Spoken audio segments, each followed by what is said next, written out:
అందరికీ నమస్కారం. ఈరోజు శుభదినం.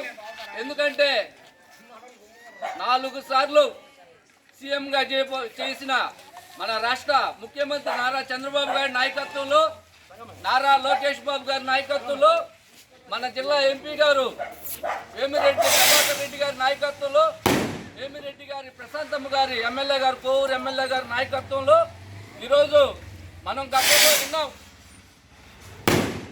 శ్రీకృష్ణదేవరాయల హయాంలో ఆ రోజు స్వర్ణయుగం నడిచిందని, ఈరోజు మన నారా చంద్రబాబు గారి నాయకత్వంలో, నారా లోకేష్ బాబు గారి నాయకత్వంలో, ప్రభాకర్ గారి నాయకత్వంలో, వేమిరెడ్డి ప్రశాంతమ్మ గారి నాయకత్వంలో ఈరోజు కోవూరు నియోజకవర్గం మళ్ళీ ఒకసారి స్వర్ణయుగంలోకి పోతా ఉందని చెప్పి తెలియజేసుకుంటాను. ఎందుకంటే దాచుకునేదానికి రాలేదు, ప్రజా సంక్షేమం కోసం ఈరోజు సొంత డబ్బులతో రాజకీయాల్లోకి వచ్చారు. ఈ కోవూరు నియోజకవర్గం ఈ పొడుగుపాడు స్వర్ణయుగంలోకి పోద్దని మేమందరం కూడా కార్యకర్తలు, నాయకులు ఆశిస్తూ ఉన్నాం. గ్రామ ప్రజలు కూడా మేమందరం వందనాలు చేస్తూ ఉన్నాం. ఎందుకంటే ఈరోజు తెలుగుదేశం పార్టీని పొడుగుపాడు గ్రామ ప్రజలు మెజార్టీ చూపించారు.